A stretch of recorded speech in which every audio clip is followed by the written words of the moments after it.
So the topic we are talking about today is formal charge. This is quite an important topic. Formal charge.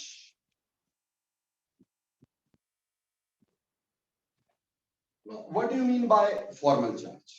देखो बेटा, बहुत सारी books में formal charge की definition दे दी गई, ठीक, और बोल दिया गया it is charge on an atom when all other atoms are removed from it as ions. I am sorry, it is wrong. ठीक, तो आज हम पहले समझते हैं कि फॉर्मल चार्ज होता क्या है. ठीक, फिर सोचेंगे क्यों निकाला. ठीक, कैसे निकाला, और फिर सोचेंगे क्यों निकाला. अब फॉर्मल चार्ज समझने के लिए हमने मान लो एक मॉलिक्यूल लिया वाटर. अब वाटर में मेरे को H पसंद नहीं आया यार, मुझे H को बाहर निकालना है. अब बोलो H और O इन दोनों में से इलेक्ट्रोनेगेटिव कौन है? ऑब्वियसली आप बोलोगे ऑक्सीजन. तो ऑक्सीजन इलेक्ट्रॉन लेगा, तो H अगर बाहर निकलेगा तो कैसे निकलेगा? H पॉजिटिव की तरह. H पॉजिटिव निकला तो बचा क्या? OH negative. H पॉजिटिव निकला तो बचा क्या? OH negative.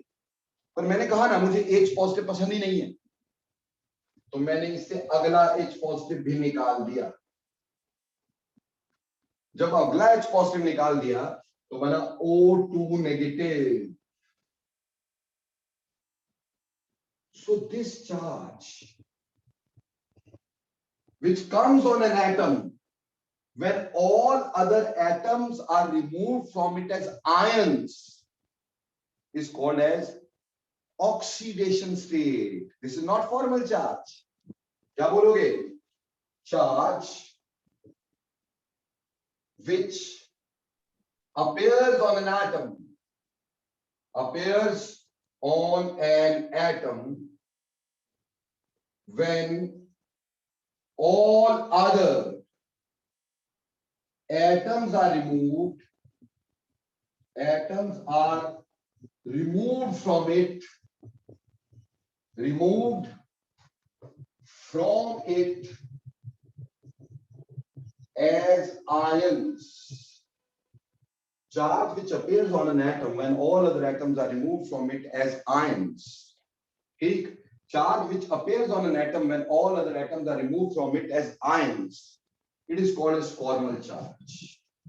Rather, it is called as oxidation state. Called as oxidation state. It is called as oxidation state. जब मैंने ऑक्सीजन से बाकी सारे एटम रिमूव किए, तो रिमूव कैसे किए? As ions. एटम की तरह नहीं, कैसे रिमूव किए? आयंस की तरह. तो जो चार्ज इस पे अपीयर हुआ उसको इसकी ऑक्सीडेशन स्टेट बोला जाता है. और बहुत सारी बुक्स में इसी को फॉर्मल चार्ज लिख देते हैं. इट इज रॉन्ग बेटा. एक्चुअली फॉर्मल चार्ज देखा जाता है charge on an atom in an intact molecule. मैं किसी जुड़े हुए मॉलिक्यूल में ऑक्सीजन पे चार्ज देखना चाह रहा हूं, उसको फॉर्मल चार्ज बोलते हैं. तो formal charge is actually, formal charge is charge on an atom in an intact molecule. जुड़े हुए मॉलिक्यूल में, उसमें से हटाया नहीं कुछ भी हमने. इंटैक्ट मॉलिक्यूल में जो हर एटम पे चार्ज है वो उसका formal charge. Clear? Actually formal charge ये होता है जबकि लोग ऊपर वाला बताते हैं, व्हिच इज रॉन्ग. पहले तो बोलो फॉर्मल चार्ज का डेफिनेशन समझ में आया कि नहीं आया? ओके, अब दूसरी बात. बेटे चार्ज तो चार्ज ही होता है, क्या फॉर्मल क्या इनफॉर्मल. एक बात बताओ, चार्ज आता कब है यार?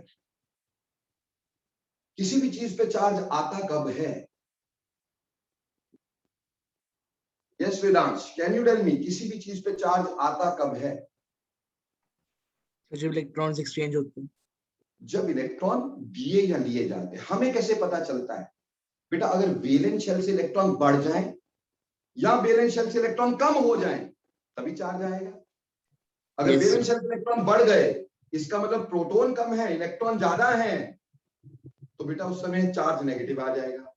वैलेंस शेल से कम हो जाए तो मतलब इलेक्ट्रॉन कम हो गए, चार्ज पॉजिटिव आ जाएगा। तो ऑब्वियसली हमें तो यही देखना है कि न्यूट्रल स्टेट में उसके वैलेंस शेल में कितने इलेक्ट्रॉन थे और बाद में उसके वैलेंस शेल में कितने इलेक्ट्रॉन हुए, यही तो चार्ज बताएगा ना।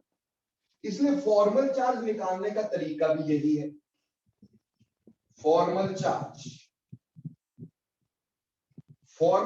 निकालने का तरीका भी यही है। इसका तरीका है, इधर ध्यान देंगे प्लीज, इसका तरीका है number of valence electrons, number of valence electron in free state minus number of valence electrons assigned in bonded state, कि बॉन्डेड स्टेट में उसके आसपास कितने इलेक्ट्रॉन है वैलेंस शेल में, फ्री स्टेट में कितने थे और बॉन्डेड स्टेट में कितने हैं, इनका जो डिफरेंस है वही हमें फॉर्मल चार्ज देगा। मतलब ये कि number of valence electrons in free state, वो तो हमें पता ही होता है। जैसे अगर मैं तुमसे कहूं कि नाइट्रोजन के वैलेंस शेल में कितने इलेक्ट्रॉन होते हैं फ्री स्टेट में, क्या बोलोगे बेटा? ऑब्वियसली 5। अगर बोलूंगा ऑक्सीजन में कितने, आप बोलोगे 6, है ना? तो वो फ्री स्टेट में। अब बॉन्डेड स्टेट में कैसे निकालेंगे? देखो जी, बॉन्डेड स्टेट में हम ऐसे निकालेंगे कि उसके आसपास कितने नॉन बॉन्डेड इलेक्ट्रॉन पड़े जो बॉन्ड में पार्टिसिपेट नहीं किए, वो तो उसी के है ना। तो एक तो हो गया number of non bonded electrons, वो तो उसके पास है नहीं, पर जो बॉन्डेड हैं, जो शेयर्ड हैं, उसके भी तो आते हैं। शेयर्ड हो गए तो आते आते होंगे ना भाई। तो plus half of shared electrons, half of shared electrons। तो इस तरह से हम निकालेंगे बेटा फॉर्मल चार्ज कि number of valence electrons in free state minus number of non bonded electrons plus half of shared electrons. इसको निकालने के साथ साथ हम ये भी समझ लें कि फॉर्मल चार्ज क्यों निकालते हैं। जब हमारे पास वैलेंसी थी, जब हमारे पास ऑक्सीडेशन स्टेट थी, तो क्या जरूरत थी यार इसकी, फॉर्मल चार्ज की क्या जरूरत थी बेटा? इट वॉज डिस्कवर्ड टू इल्यूसिडेट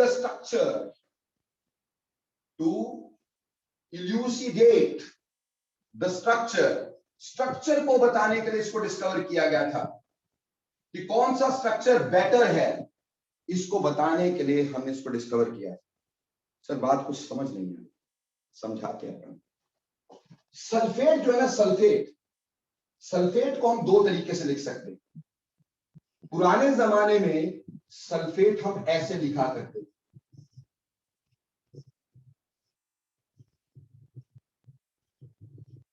क्योंकि तब ऑक्टेट रूल चला करता था। तो ऑक्टेट रूल के अकॉर्डिंगली सल्फर 8 इलेक्ट्रॉन से ज्यादा अपने पास रख नहीं सकता, तो 6 इसके पास पहले से थे, 6 इसके बाद पहले से 2 इसने शेयर किए, तो बाकी कोऑर्डिनेट बॉन्ड बनाए हैं। ठीक इसी तरह से जब साइंस ने तरक्की की, फॉर्मल चार्ज डिस्कवर हो गया, तो एक ऑक्टेट रूल भी खत्म हो गया। ऑक्टेट रूल को खत्म करने में फॉर्मल चार्ज का बहुत बड़ा हाथ है। आज सल्फेट को हम ऐसे बनाते हैं, डबल बॉन्ड ऑक्सीजन,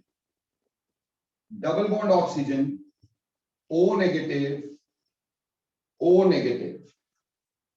अब हमसे यह पूछा गया कि इन दोनों में से बेटर स्ट्रक्चर बताओ जी, कौन? हमें बताना है इन दोनों में से बेटर स्ट्रक्चर कौन सा था। तो मैं क्या करूंगा, मैं सभी आइटम्स पे फॉर्मल चार्ज कैलकुलेट करूंगा।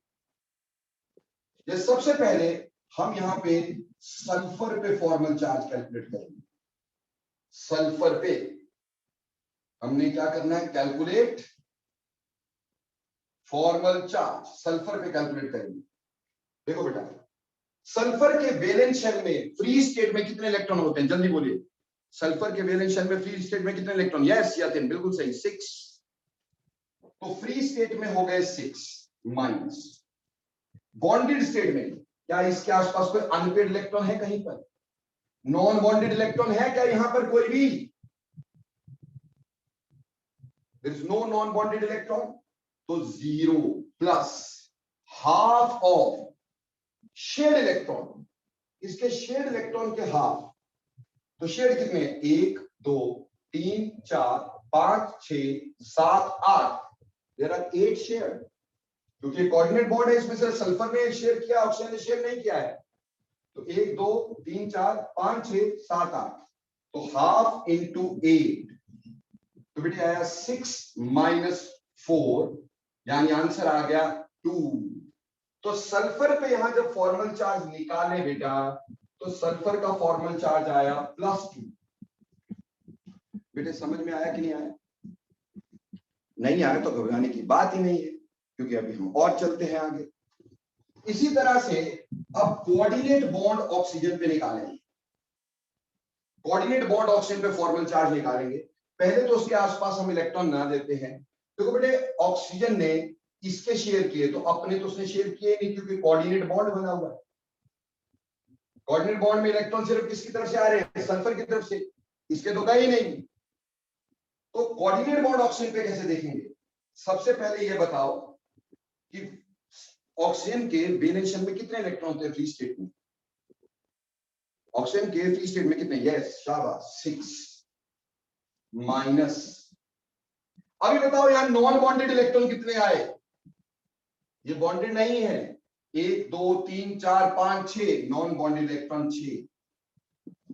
अब शेड कितने, बेटा शेयर तो इसने किए ही है ना, भले ही कोऑर्डिनेट बॉन्ड है, कोऑर्डिनेट बॉन्ड यही तो बोलते हैं शेड होता है, तो शेड कितने किए इसने, 2, तो शेयर किए 2, तो हाफ इंटू 2,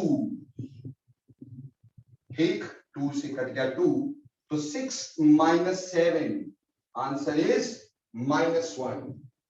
तो यहां पे इसका फॉर्मल चार्ज -1 है, इसका फॉर्मल चार्ज भी -1 है। इज इट क्लियर, अगर नहीं हुआ कोई बात नहीं। मान लो अब हम O नेगेटिव पे फॉर्मल चार्ज निकाल रहे हैं, किस पे, O नेगेटिव। देखो बेटा O के वैलेंस शेल में तो 6 इलेक्ट्रॉन होते हैं, नेगेटिव का मतलब एक और चला गया, एक और आ गया, तो 6 की जगह 7 लिखने चाहिए। तो एक ये है, 1 2 3 4 5 6 7, ये 7 इलेक्ट्रॉन थे। अब O नेगेटिव का फॉर्मल चार्ज, अगर ऑक्सीजन विदाउट नेगेटिव यानी फ्री स्टेट में होती तो कितने वैलेंस इलेक्ट्रॉन होते, 6 होते ना, तो वैलेंस शेल में तो 6 ही होते हैं, फ्री स्टेट में माइनस। ये मत सोचना कि सर ये 1 नेगेटिव है तो इसने एक इलेक्ट्रॉन ले लिया तो 7 होने चाहिए, नहीं, बिल्कुल नहीं सोचने का ऐसा। हम न्यूट्रल एटम की बात कर रहे हैं, चार्ज तो तभी निकलेगा जब ये न्यूट्रल था, तब उसके पास कितने इलेक्ट्रॉन थे, समझ में आई बात, उस समय 6 थे। अब बॉन्डेड स्टेट में देखो कितने, पहले बोलो non bonded electron 1 2 3 4 5 6, non bonded 6 plus half of shared electron कितने हैं इसके, 1 और 2, हाफ ऑफ 2, तो बेटा जी कैंसिल, ठीक है, हमारे पास आया 6 माइनस 7 -1, तो यानी इस पे भी फॉर्मल चार्ज -1 आ गया है। तो ये सब फॉर्मल चार्ज आ गए इस पे, ठीक। तो ये जो मॉलिक्यूल था उसमें इस तरह से सल्फेट आयन पे फॉर्मल चार्ज हमने देखे हैं, ठीक, कि सल्फर पे +2 है और सारी ऑक्सीजन पे -1 आ रहा है, ठीक। अब चलते हैं इधर, इधर पहले सल्फर पे निकाल के देखते हैं, सल्फर के वैलेंस शेल में कितने इलेक्ट्रॉन होते हैं फ्री स्टेट में, फटाफट, दैट इज 6 माइनस, क्या यहां पे अनशेड इलेक्ट्रॉन है कोई भी, 1 2 3 4 5 6, अरे 6 के 6 तो बॉन्ड में है, तो क्या नॉन बॉन्डेड इलेक्ट्रॉन है, नहीं है, 0 plus half of shared electron कितने हैं? 1 2 3 4 5 6 7 8 9 10 11 12। बेटा 6 बॉन्ड है तो 12 शेड हो गए, तो इंटू 12, तो यहां 6 minus 6, formal charge on sulphur is 0। Formal charge on sulphur is 0, कोई चार्ज नहीं आ रहा है यहां पर। सिमिलरली डबल बॉन्डेड ऑक्सीजन पे देखेंगे अपन, डबल बॉन्ड ऑक्सीजन पे formal charge, double bond oxygen पे फॉर्मल चार्ज देखेंगे, तो डबल बॉन्ड ऑक्सीजन पे फॉर्मल चार्ज, ऑक्सीजन के आसपास 6 इलेक्ट्रॉन होते हैं, 2 बॉन्ड में चले गए, 1 2 3 4 ऐसे रह गए। अब वैलेंस शेल ऑफ ऑक्सीजन में कितने इलेक्ट्रॉन थे? 6 माइनस, बेटा अनपेड इलेक्ट्रॉन कितने बचे इसमें? Non bonded 1 2 3 4 4 plus half of shared कितने? 1 2 3 4, तो हाफ ऑफ 4, यानी अगेन 6 माइनस 6 इज 0। तो यहां ऑक्सीजन पे भी फॉर्मल चार्ज 0 होगा। ठीक है जी। रही बात लास्ट में O नेगेटिव पे फॉर्मल चार्ज देखना है, O नेगेटिव पे फॉर्मल चार्ज देखना है। देखो O नेगेटिव का मतलब 1 इलेक्ट्रॉन, ये 6 और 1 2 3 4 5 6, O नेगेटिव मतलब 7 हो चुके ना इलेक्ट्रॉन। बट फ्री स्टेट में कितने थे इसके? जब ये न्यूट्रल था, जब कोई चार्ज नहीं था, that was 6 minus.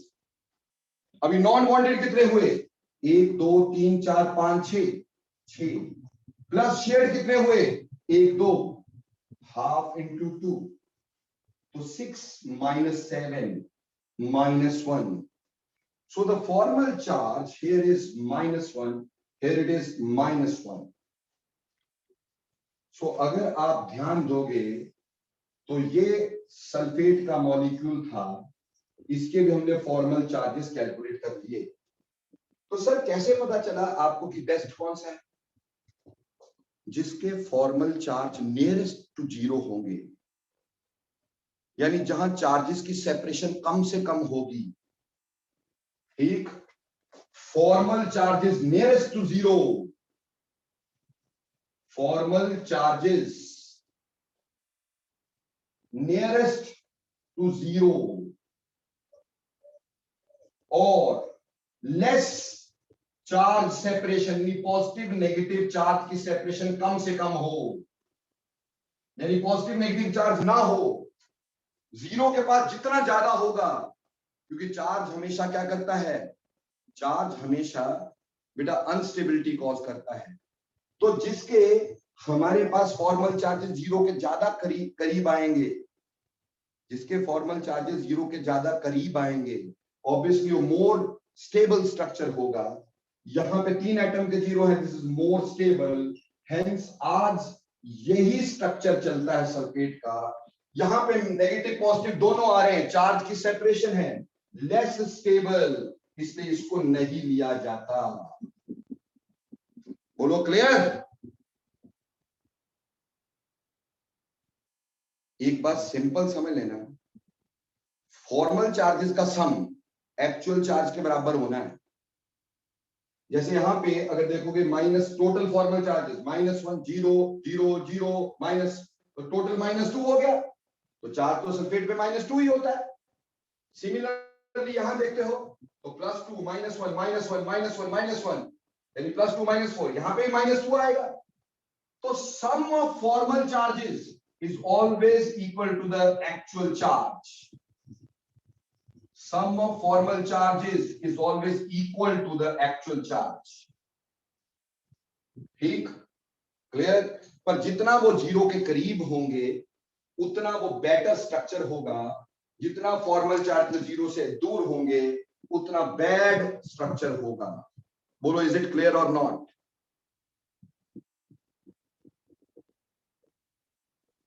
Formal charge पे कोई भी चीज समझ नहीं आई तो पूछ सकते हैं। अब एक लास्ट बात यहां पे डिस्कस कर रहा हूं, मिटा दो बेटा इसको।